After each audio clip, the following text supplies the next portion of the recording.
If you spend any amount of time following the games I cover, then you may remember a title I reviewed a few weeks back called A Collection of Bad Moments. It was basically an escape room simulator where you had to puzzle your way out of a bunch of sticky situations. Suicide Guy, from Italian-based developer Chubby Pixel, is the complete opposite. Instead of getting your way out of sticky situations, the whole goal here is to puzzle your way into death. It's a theme that's every bit as morbid as it is clever, but does it make for a fun puzzle game? Let's find out.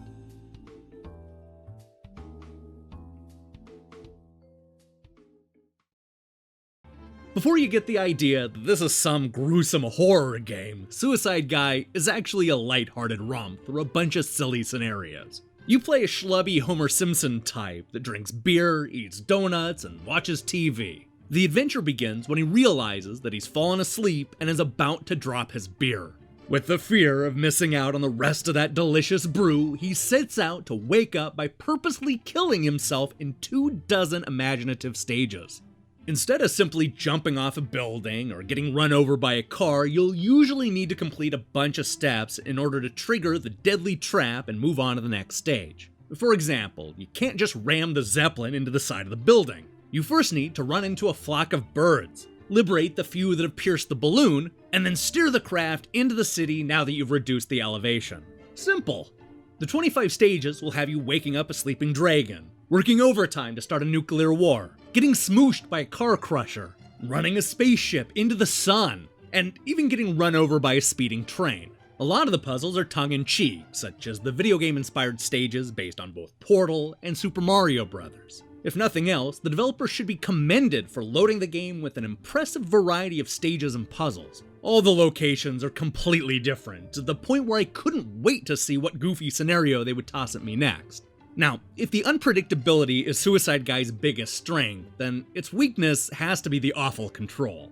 At best, they get the job done. You would think that since the puzzles usually revolve around picking up and using items, the gameplay might not be that big of a deal. But that's wrong. There are a lot of stages here that require precise 3D platforming, something that's made difficult by the unresponsive controls. There's just enough leg to the gameplay that I found myself constantly falling off of platforms when I should have been jumping. This may only impact a third of the stages, but it's enough to sour the experience. I was also frustrated by how busted some of the stages are. There were a bunch of times when I had to restart the puzzle because I had misplaced an important item. Sometimes the stages will literally gobble up the item, especially the floating boxes that you can place just about anywhere. I accidentally made these boxes disappear at least a half dozen times, probably more. Couple that with the occasional crash, and you're left with a somewhat rocky adventure.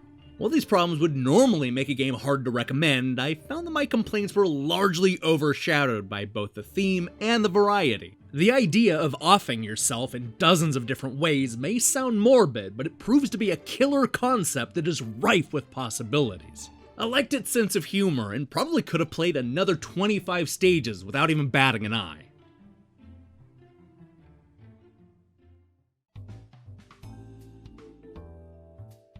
Don't let the title fool you, there's nothing dreary or depressing about Suicide Guy. This is an ingenious little puzzle game with bite-sized stages that are constantly changing. It's not particularly hard, and I have some issues with the gameplay, but this brand new game from Chubby Pixel more than delivers on variety and humor. It's to die for, but only in your dreams.